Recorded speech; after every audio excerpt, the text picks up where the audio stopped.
Hello students, स्वागत है आपका जनरल नॉलेज क्लासेस जीकेसी पर।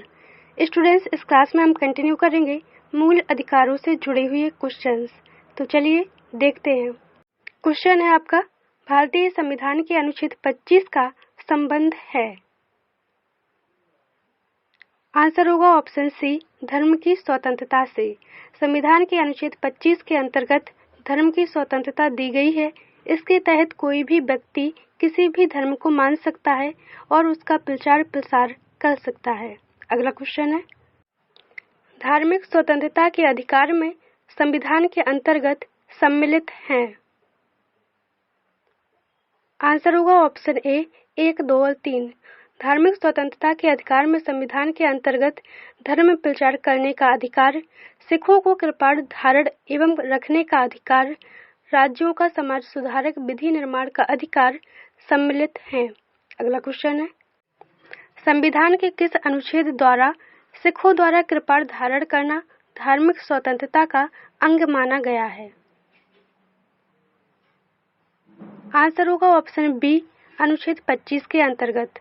संविधान के अनुच्छेद 25 के अंतर्गत सिखों द्वारा कृपाण धारण करना धार्मिक स्वतंत्रता का अंग माना गया है। अगला क्वेश्चन है, संविधान द्वारा प्रदत्त धार्मिक अधिकारों पर राज्य किन आधारों पर प्रतिबंध लगा सकता है। आंसर होगा ऑप्शन डी, 1, 2 और 3। संविधान द्वारा प्रदत्त धार्मिक अधिकारों पर राज्य स्वास्थ्य, सदाचार तथा लोक व्यवस्था से संबंधित आधारों पर प्रतिबंध लगा सकता है। अगला क्वेश्चन है, संविधान के किन अनुच्छेदों के अंतर्गत अल्पसंख्यकों को अपनी संस्कृति के संरक्षण तथा अपनी पसंद की शिक्षा संस्थाओं की स्थापना व संचालन के अधिकार को मान्यता प्रदान की गई है। आंसर होगा ऑप्शन बी, अनुच्छेद 29 व 30 के अंतर्गत। संविधान का अनुच्छेद 29 अल्पसंख्यकों के हितों का संरक्षण करता है तथा अनुच्छेद 30 में शिक्षा संस्थानों की स्थापना और प्रशासन करने का अल्पसंख्यक वर्गों का अधिकार दिया गया है। अगला क्वेश्चन है, भारतीय संविधान का कौन सा अनुच्छेद अल्पसंख्यकों को अपनी मनपसंद शिक्षण संस्थाओं को स्थापित तथा संचालित करने का अधिकार को संरक्षण प्रदान करता है। आंसर होगा ऑप्शन डी, अनुच्छेद 30। अगला क्वेश्चन है आपका, धार्मिक स्वतंत्रता का अधिकार किस अनुच्छेद के द्वारा दिया गया है। आंसर होगा ऑप्शन सी, अनुच्छेद 25 के द्वारा। धार्मिक स्वतंत्रता का अधिकार संविधान के अनुच्छेद 25 द्वारा दिया गया है। अगला क्वेश्चन है, भारतीय संविधान के किस अनुच्छेद में संवैधानिक उपचारों का अधिकार दिया गया है। आंसर होगा ऑप्शन सी, अनुच्छेद 32 में।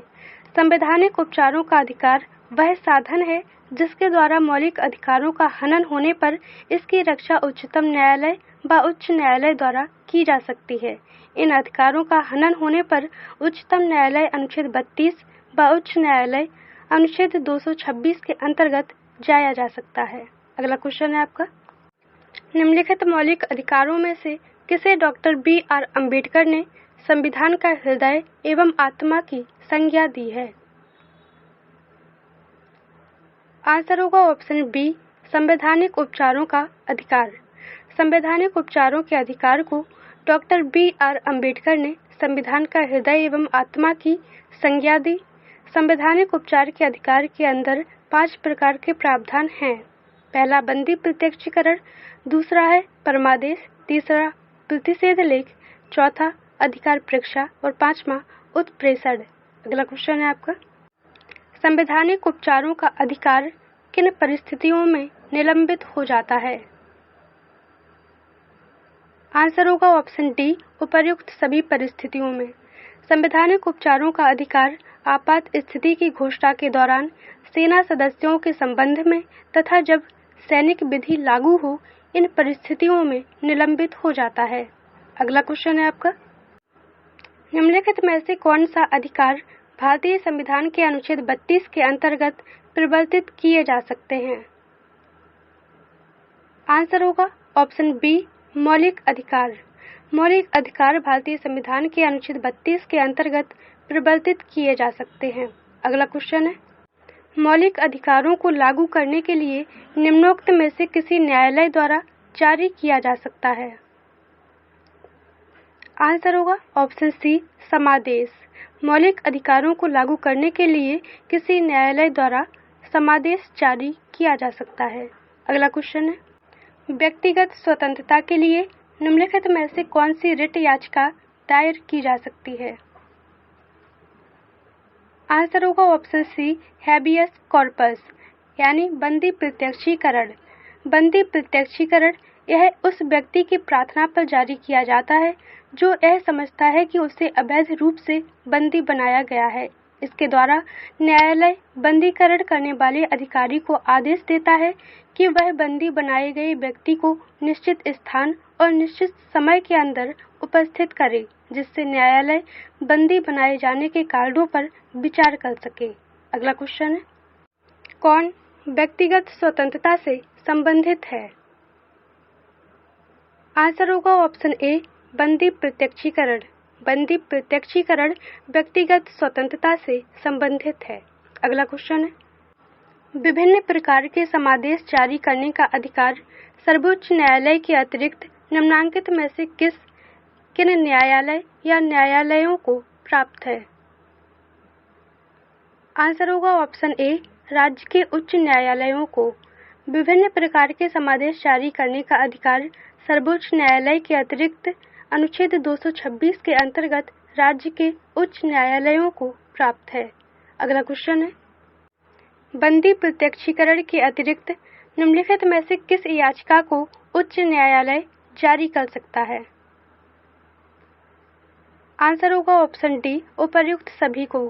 बंदी प्रत्यक्षीकरण के अतिरिक्त उच्च न्यायालय उत्प्रेषण, परमादेश तथा अधिकार परीक्षा की याचिका को जारी कर सकता है। अगला क्वेश्चन है, बंदी प्रत्यक्षीकरण याचिका।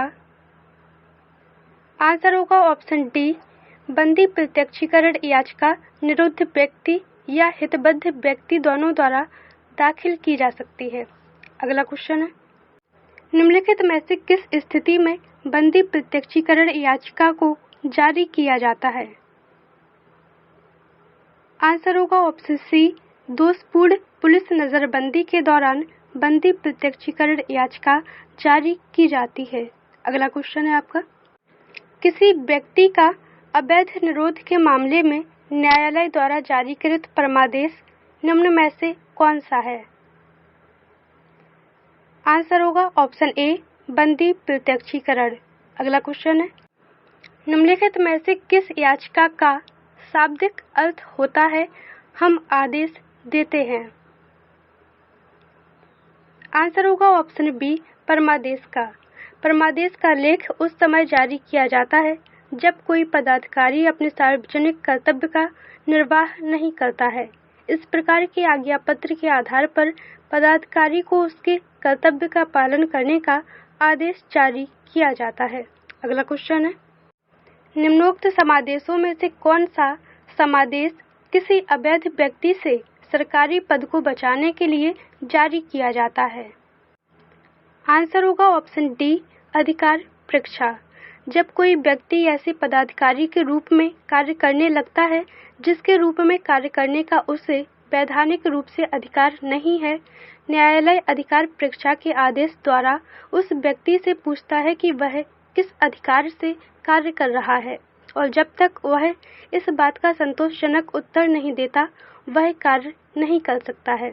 अगला क्वेश्चन है, व्यक्ति, निगम अथवा अधीनस्थ अधिकरण जिस कार्य को करने के लिए आबद्ध है उस कार्य को करने के लिए जारी करने वाले रिट को कहते हैं? आंसर होगा ऑप्शन बी, परमादेश। अगला क्वेश्चन है, वह रिट जो भारत में उच्चतम न्यायालय यानी सर्वोच्च न्यायालय द्वारा किसी व्यक्ति या सार्वजनिक संस्था को आदेश देती है कि वह अपने कर्तव्य का पालन करे, क्या कहलाती है? आंसर होगा ऑप्शन ए, परमादेश। अगला क्वेश्चन है, निम्नलिखित में से किस लेख के द्वारा किसी सक्षम न्यायालय द्वारा किसी व्यक्ति, निगम या निचली अदालत को कोई ऐसा कार्य करने के लिए आदेश दिया जाता है जो उसकी कर्तव्य सीमा में आता है और जिसको उन्हें पूरा करना चाहिए। आंसर होगा ऑप्शन बी, परमादेश। अगला क्वेश्चन है आपका, एक ऐसी याचिका जो न्यायपालिका द्वारा जारी की जाती है तथा जिसमें कार्यपालिका को कहा जाता है कि वह यह कार्य करे जो उसे प्राप्त शक्तियों के अंतर्गत करना चाहिए था, रिट याचिका को कहा जाता है। आंसर होगा ऑप्शन बी, मैंडेमस यानी परमादेश। मैंडेमस एक लैटिन शब्द है जिसका अर्थ है हमारा आदेश है।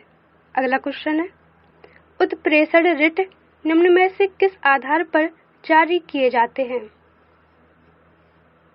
आंसर होगा ऑप्शन डी, उपर्युक्त सभी आधारों पर। उत्प्रेषण रिट अधिकारिता का अभाव या अधिकारिता से बाहर किए गए कार्य के लिए नैसर्गिक न्याय के सिद्धांतों का अतिक्रमण होने पर तथा अभिलेख में प्रत्यक्षतः प्रकट विधिक त्रुटि के आधार पर जारी किए जाते हैं। अगला क्वेश्चन है, निम्नलिखित में से किस याचिका के अधीन किसी कर्मचारी को ऐसी कार्यवाही करने से रोका जाता है जिसके लिए सरकारी तौर पर वह हकदार नहीं है? आंसर होगा ऑप्शन बी, अधिकार परीक्षा। अधिकार परीक्षा एक लैटिन शब्द है जिसका अर्थ है किस वारंट द्वारा। इसके अधीन किसी कर्मचारी को ऐसी कार्यवाही करने से रोका जाता है जिसके लिए सरकारी तौर पर वह हकदार नहीं है। अगला क्वेश्चन है आपका, न्यायालय द्वारा जारी किए गए परमादेश के माध्यम से न्यायालय। आंसर होगा ऑप्शन डी, न्यायालय द्वारा जारी किए गए परमादेश के माध्यम से न्यायालय किसी व्यक्ति या संस्था को उसके सार्वजनिक दायित्वों तथा कर्तव्यों का पालन करने के लिए जारी किया जाता है। अगला क्वेश्चन है आपका, कौन मूल अधिकारों के अंतर्गत नहीं आता है? आंसर होगा ऑप्शन सी, संपत्ति का अधिकार। संपत्ति के अधिकार को वर्ष 1978 में 44वें संविधान संशोधन द्वारा मौलिक अधिकार से विधिक अधिकार में परिवर्तित कर दिया गया था। संपत्ति का अधिकार अनुच्छेद 300 के क्लॉज का के अंतर्गत विधिक अधिकार है। अगला क्वेश्चन है, भारत के संविधान के तहत निम्नलिखित में से कौन सा एक मौलिक अधिकार नहीं है? आंसर होगा ऑप्शन सी, नागरिकता का अधिकार। अगला क्वेश्चन है, संपत्ति के मौलिक अधिकार को कब समाप्त किया गया? आंसर होगा ऑप्शन ए, 1978 में संविधान के 44वें संशोधन द्वारा संपत्ति के मौलिक अधिकार को समाप्त किया गया था।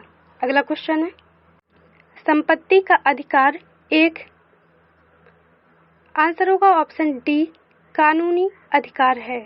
अगला क्वेश्चन है आपका, 44वें संविधान संशोधन विधेयक द्वारा किस मौलिक अधिकार को सामान्य वैधानिक अधिकार बना दिया गया? आंसर होगा ऑप्शन सी, संपत्ति के अधिकार को। अगला क्वेश्चन है, संपत्ति के मूल अधिकार को किस संवैधानिक संशोधन अधिनियम द्वारा समाप्त किया गया? आंसर होगा ऑप्शन बी, 44वें संविधान संशोधन द्वारा। अगला क्वेश्चन है, निम्नलिखित में से कौन सा मौलिक अधिकार नहीं है? आंसर होगा ऑप्शन बी, संपत्ति का अधिकार। संपत्ति का अधिकार मौलिक अधिकार नहीं है, यह विधिक अधिकार है। स्टूडेंट्स, अगर आपको क्लास हेल्पफुल लगी हो तो इसे लाइक कीजिए। मिलते हैं नेक्स्ट क्लास में। All the best.